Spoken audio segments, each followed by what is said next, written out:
What is the cause of bloating and how do I reduce it? This is probably the most common one. I was literally going to say that. If there were a question that I was going to get, this would be it. Yeah, 100%. Hey guys, welcome to the Happy Way podcast, your go-to place for all things fun, happiness, well-being, growth, trust, and diversity. I am your host, Malissa Fedele, and I am here to inspire and connect everyone who chooses health and happiness so you can be your healthiest self and live life the happy way. Hello, everyone. Welcome back to another episode. On today's show, we have Dani Bulian back on the show, who you may remember from episode 20. Dani is a clinical nutritionist and personal trainer who specializes in women's health and healing the gut. Today, Dani and I will be talking all things gut health and how you can heal your gut to reach optimal health.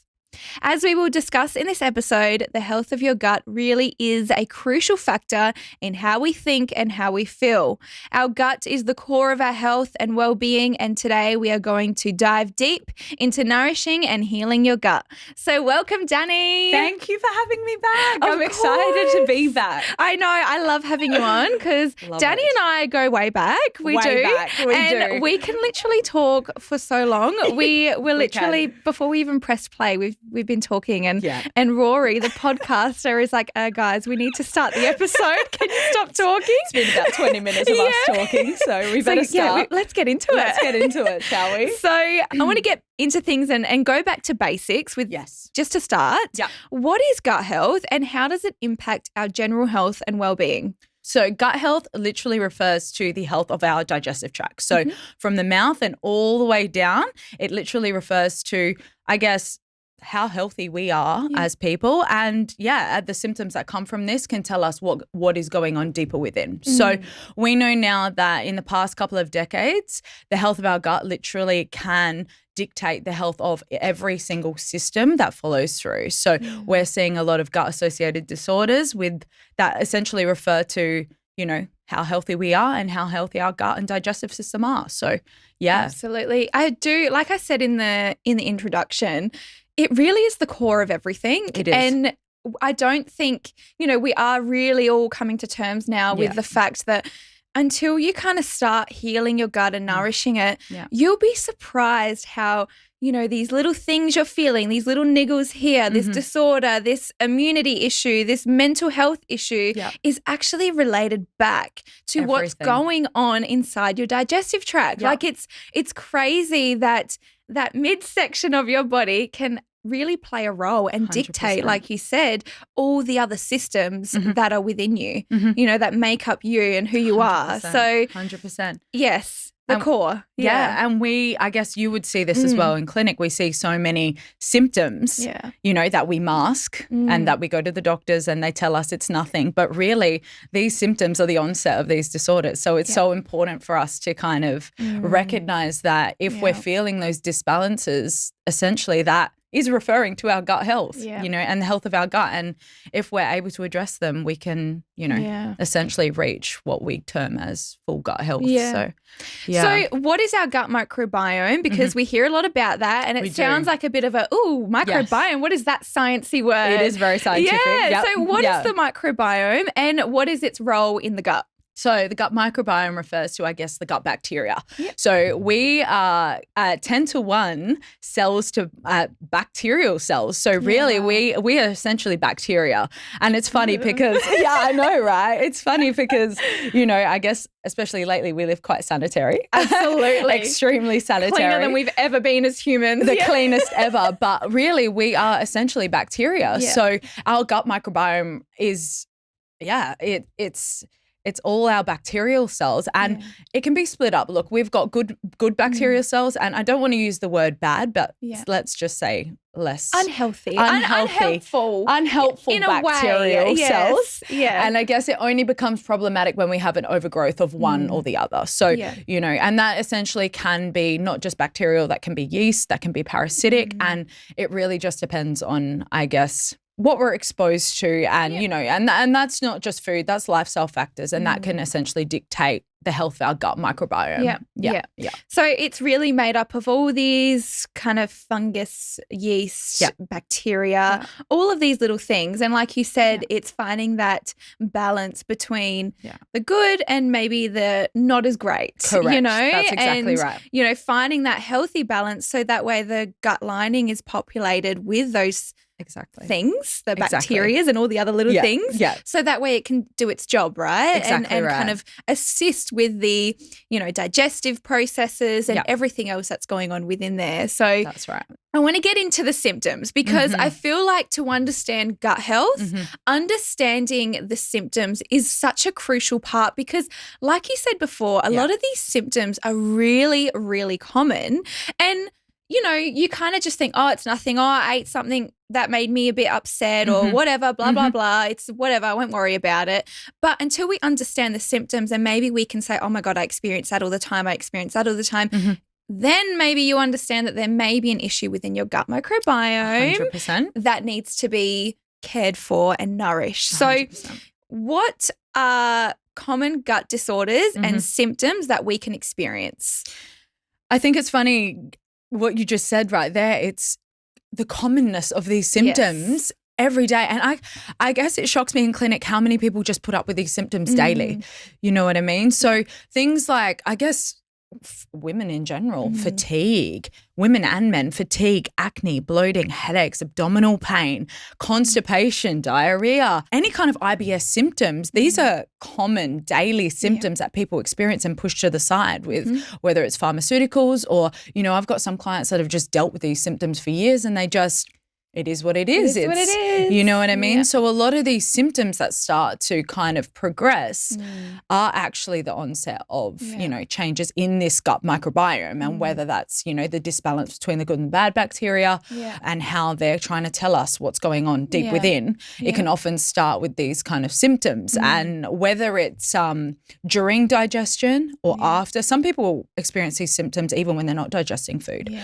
You know what I mean? So these kind of symptoms will generally be the onset of, you know, weight changes, sleep disturbances, autoimmune conditions, skin irritations, food intolerances, you know, and then we then move to things like autoimmune diseases and serious things like cancer. Yeah. So, you know, I think it's really important to, I guess, identify and be aware of these symptoms, you know, and not mask them. Absolutely not. Yeah. And like you said, you know, it kind of starts with those things. It does. You know, it starts with the bloating and maybe the reflux and, you know, oh, my stomach feels a bit weird after I eat this food I'm not going to the bathroom.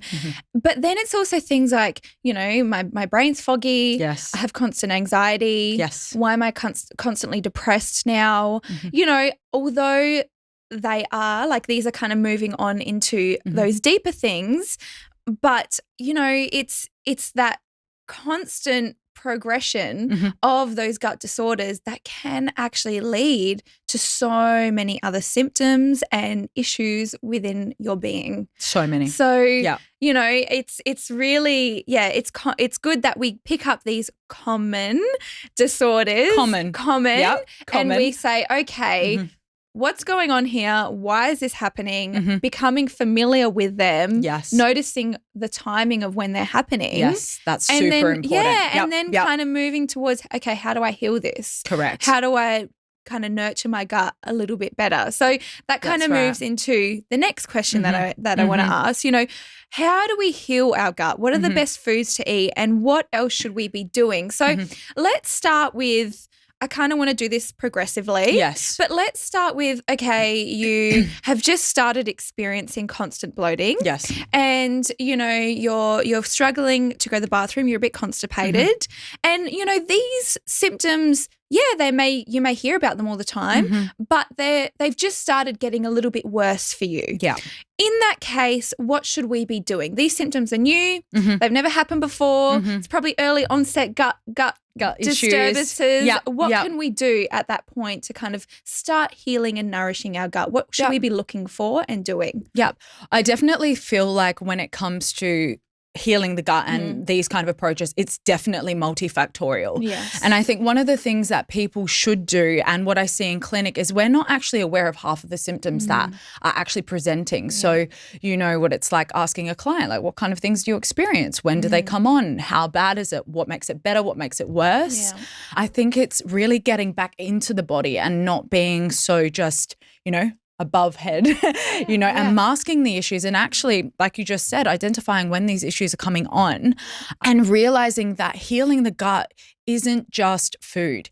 It's so much so emotional as much as it is physical. And if you don't mind me going straight into this, we literally have a nerve that runs down called the vagal nerve. And we can kind of think about it as like when we feel nervous, we've got the butterflies in the stomach, or, when we hear something, we feel it in our gut first. So I think identifying the emotional and the stress trauma aspect is going to be the start in really bringing ourselves, I guess, into that more relaxed state and into our bodies to identify these symptoms. So like you said, really good to start with identifying when and how these things are arising. That's right. Becoming familiar. I like to tell people to start keeping a journal. A journal is fantastic. A journal. Start writing down, today for breakfast I had whatever. Yes. And I felt energized after. Yeah. Today for lunch I had a burger and I felt really bloated and sluggish after. Become familiar with what's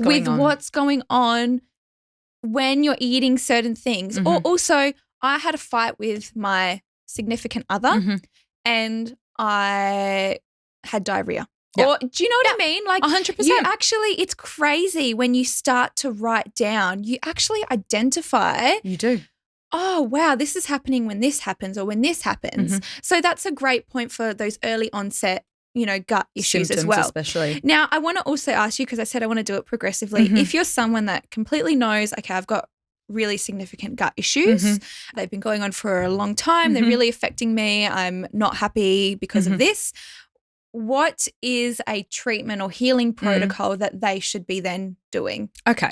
So if you know what's going on and, you ask the person, or the person's able to tell you, oh, I've got this diary, these are the foods that I'm essentially reacting to, what should I do? I guess the start is identifying the trigger, removing the trigger. So, whether that's for some, that might be FODMAPs, or that might be dairy, or it might be significant protein or of food that it's causing the issues. So I think identifying, removing the trigger and also identifying and improving stomach acid is a huge aspect, because when we talk about gut health, we need to start from the top, right? And this drives back to that emotional stress as well, and eating in a relaxed state. Stomach acid is huge. It's so protective, and especially if we don't have enough stomach acid, we're not digesting, we're not absorbing, we're not assimilating nutrients. It's a very antimicrobial as well, so we can actually stop a lot of illnesses as well. So I think if we start by removing the trigger and really addressing that stomach acid aspect is huge. Amazing. It's so interesting how many people I see in clinic and we kind of start with the whole stomach acid thing. And they're like, why would I want an acidic stomach? And it's like, it's not that. It's not that. You want that stomach acid because it helps with the entire process. Completely.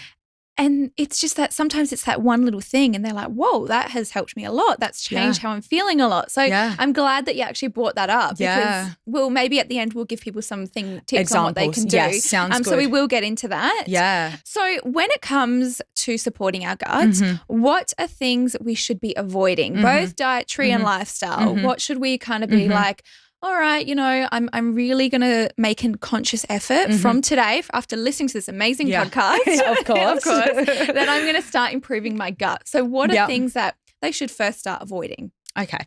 Well, I mean, if we're talking from a food perspective, anything that's inflammatory. So if we're talking about, processed kind of foods, any kind of processed or inflammatory oils. Yeah. So a lot of those canola and those vegetable oils, anything that you find that you're intolerant to. And now when it comes to food intolerances, it's not always the food that's causing the issue. It is the state of our gut. But for someone who is, I guess, experiencing a lot of those gut symptoms, it's important to kind of avoid or remove those kind of foods. Yeah. So tap water, plastics, any kind of diet drinks, bottled drinks, anything, in the plastic kind of perspective. If we can, overtraining, taking anti-inflammatories, drinking alcohol. Yeah. And I guess if we look at the fitness perspective as well, a lot of those pre-workouts and a lot of those, artificial sweeteners and flavors and supplements and things like that. So really going back to basics, finding that wholesome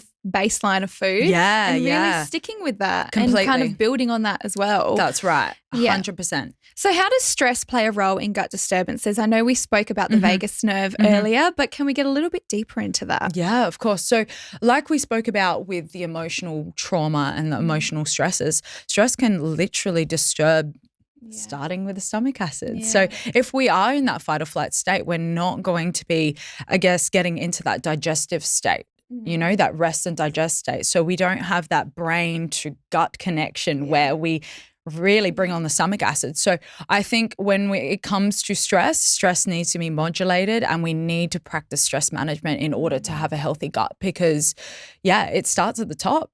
Absolutely. If we don't have that digestive state and that stomach acid, we're not going to be able to, I guess, fix the rest. And I do feel like in the current lifestyle that we all lead, it's very much go, go, go, go, go, hustle, hustle, hustle, like go hard, like do all this. And people forget that you need a moment for yourself. You need to do whatever you can in your day to reduce. We talked about this in the last episode. We did. We went hard on this topic. We were pretty passionate about it. Passionate about it. But so go listen to episode 20. But it's so important to find, okay, what is going to reduce my stress? Because like you said, it starts at the top. It does. Everything starts at the top. It does. And kind of trickles its way down. So you need to find what's going to help you feel at ease, feel calm. And stress release is different for everyone. We all find different practices less stressful. So I like that you've really touched on that, brought that up, because it's kind of like the start of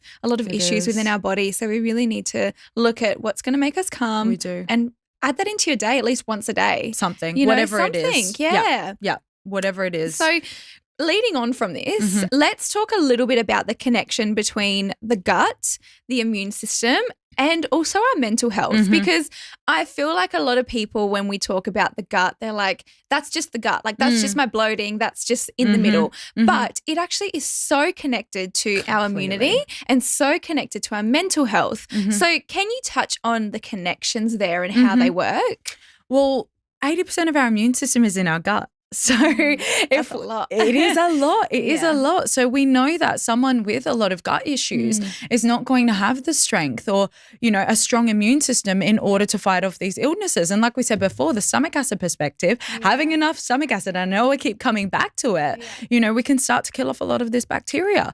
So I guess, it starts with that. And second to that, we have neurotransmitters in the gut as well, like serotonin and things like that. So we get these happy hormones, and if we're not feeling good about ourselves, if we're having mood disturbance, if we're having sleep disturbance, we have to look into the gut, because a lot of this begins here, Absolutely. And it just follows through. So I with my clients, I often love to tell them about, the feedback loop, the HPA axis that we have from our gut to our brain. So basically just imagine a loop that's connected to your gut, but also goes through your brain, and it constantly goes around and around. So you need to make sure both areas are good, because if they're not, one's going to affect the other. That's right. And it's probably going to mostly start in your gut, but it goes around and around. And it's the same with the immunity as well, because the immunity starts there in the gut. So, it's important on every level, really nourishing that. I actually did a little question box on Instagram and I asked, what are people's top questions about the gut? So I'd love to just go over them and kind of answer those questions for people. So firstly, what is the cause of bloating and how do I reduce it? This is probably the most common one. I was literally going to say that. If there were a question that I was going to get, this would be it. 100%. So when it comes to bloating is so multifactorial. And, when we ask the question, where does the bloating start? Where are you getting the bloating? A lot of people are staying in the same area, and a lot of it comes after they first digest food. Yeah. So again, we go back to addressing that stomach acid perspective, and it goes into stress management tactics as well. Like, we need to eat in a relaxed state. We need to chew our food. We need to chew our food properly, and we need to get rid of technology and blue light and things that distract us when we're eating. So we have a phase of digestion called celiphic. I can never pronounce it properly. You did great. Yeah, thank you. I guess it's like the onset of digestion. And, imagine if you're sitting at a restaurant in Italy and you're calm and you're relaxed. And take me there. Let's pretend we're there for a second. Yeah. And, we start to literally salivate and we start to, we can feel our digestive processes kind of kicking in. That's how digestion essentially should be, but we don't have that in everyday life because of how stressed we are.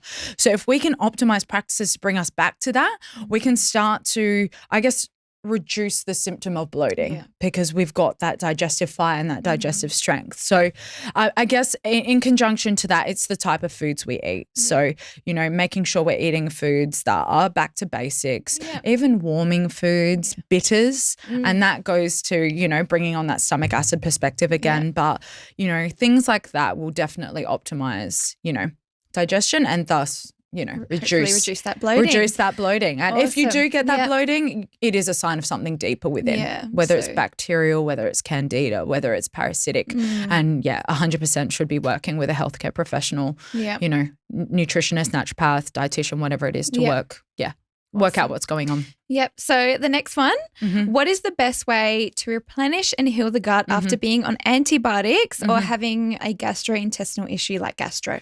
Yes. So these can be quite, damaging to the gut. Both of them can be quite damaging to the gut. So I guess if we talk about the gastro perspective, we can definitely start with that antimicrobial support, but that will be done through a practitioner essentially. But things that are starting to heal the gut lining. So we can come in with probiotic support, Saccharomyces.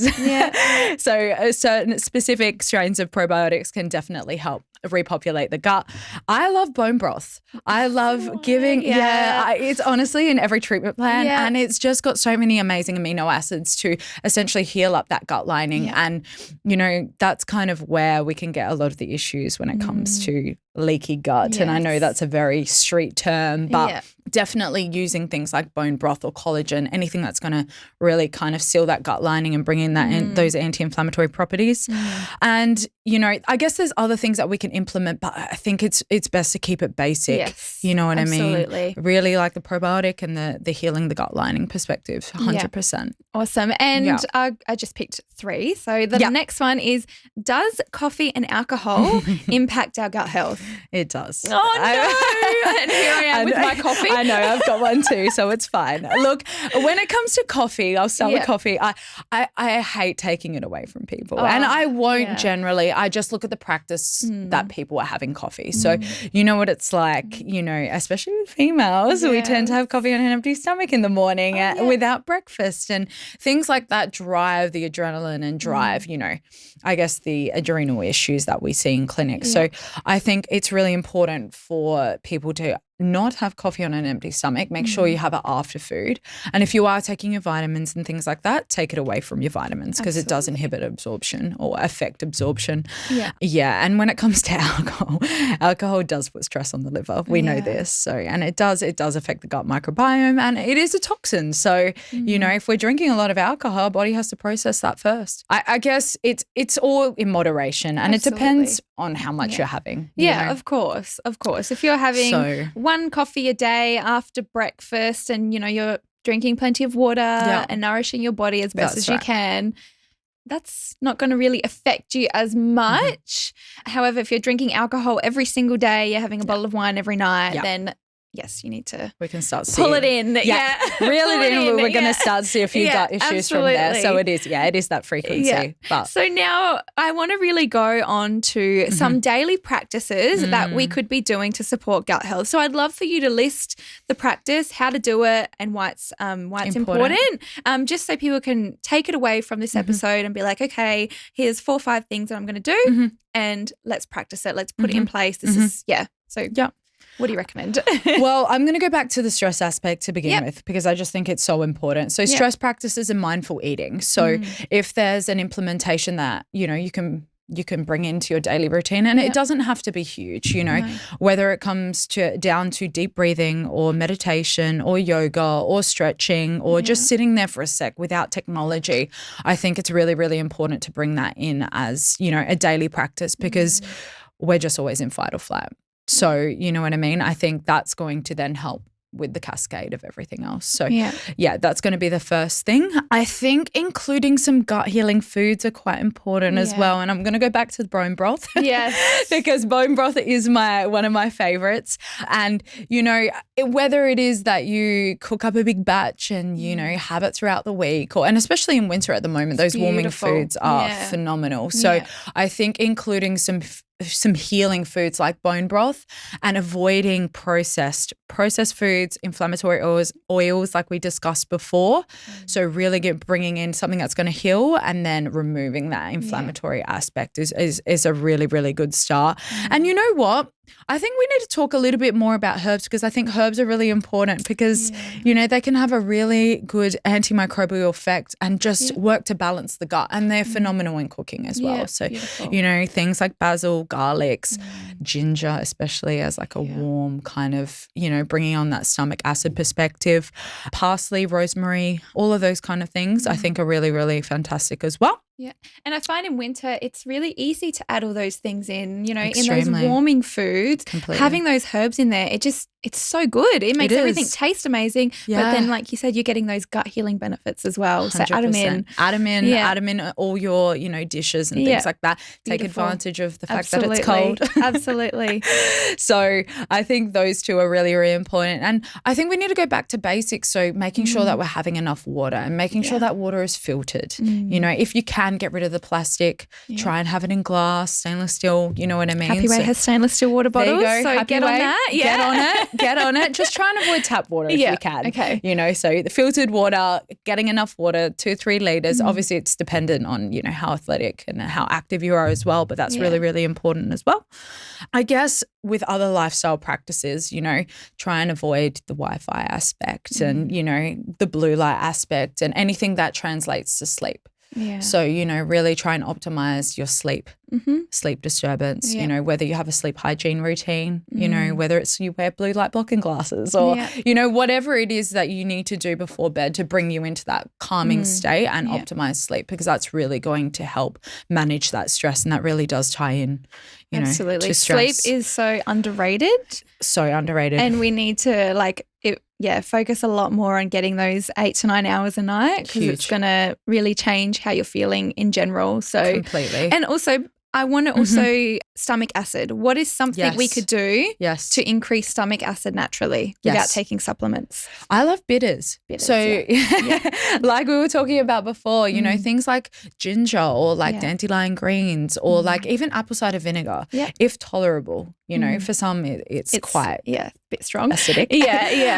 But I get my clients to have a little bit of apple cider vinegar before meals to just bring on that stomach acid. Beautiful. So definitely the bitters aspect. I think I try to avoid supplements to bring on stomach acid if I can to begin with. I definitely like to get it from, the food aspect first. Absolutely. But then if a client has issues, then we have the beauty to bring on the nutraceuticals, so that can help as well. Beautiful. So Dani actually launched a couple of months ago a gut protocol in clinic. So if you actually are really, after listening to this, you've identified that, okay, maybe I've got some gut healing issues. Book in and see Dani. She is incredible. She is an amazing practitioner, and she specializes in a healthy gut. So, yes, go and check her out. Give us a little plug. Where can everyone find you? And you can find me at House of Holistic Health on Instagram, Facebook, and my website. So you can book an appointment through there, and we can look through and assess your symptoms, assess your signs, and work from the ground up. That's it. Look into the root cause and get you feeling your optimal self again. Amazing. Beautiful. Thank you so much. This is as I was saying to you before we started recording, but this is an episode we've wanted to do for so long. A while. A really long time. We did. And we finally got here, and I just feel like it's, it's such an important topic when it comes to health and happiness and feeling good. Yeah. So I'm sure the information that you've provided today is amazing, and it's going to give people enough to kind of be like, all right, I need to make some changes. I'm going to do this or do that. So thank you for coming on and sharing all of your wisdom with us. It was incredible. Thank you so much for having me on again. It's been a pleasure to be back. Yeah, I'll get you back again. Don't you worry. I love having you on just to chat. It's so good. Of course, anytime. Alrighty, so that brings us. Can I jump in with a question? Oh, yes. Yes. Okay, you mentioned avoid blue light while eating. Is that a thing? It's more so the effect of being distracted while you're eating. 100%. Because I feel like if anything that brings us back into that stress state is essentially affecting digestion. Absolutely. So, I think coming from the perspective of that, 100%. And blue light, I guess, refers to anything like TVs, computers, laptops, phones, anything like that. It's just it affects our digestion, but we do it so mindlessly. So we shouldn't eat dinner in front of the TV or... No, we should not. We definitely should be eating in a relaxed state, engaging in conversation, things Go like that. Go back to like a Mediterranean style diet, and it's not just the diet, it's the lifestyle. Like look at, they eat socially, they eat with people, and there's no distractions, and that's what you should be focusing on. Focus on your food, focus on community, focus on what are the flavors, what are the textures. Yes, beautiful. Like marvel in your meal. Yes, I love that. Focus on that rather than what's on Instagram or what's on TV. Exactly. And you will meal find is like 20 minutes. You can take 20 minutes away from 100%. All of that stuff, Go for it. Yeah, it truly is the basics. And I think the more we can bring it back to that, because we have deviated so far away from that. Absolutely. So the more we can bring it back to basics, the better our digestive system will be. So, awesome. Alrighty. So that brings us to the end of today's episode. Thank you guys so much for listening. And I hope you've taken even just one piece of wisdom from this episode that you can apply to your life to help you grow and be a happier and healthier version of you. Please like, subscribe, leave a review on Apple Podcasts, and make sure to share us on your socials. Sending lots of love to you all. Bye. Yay! Amazing. Thank you so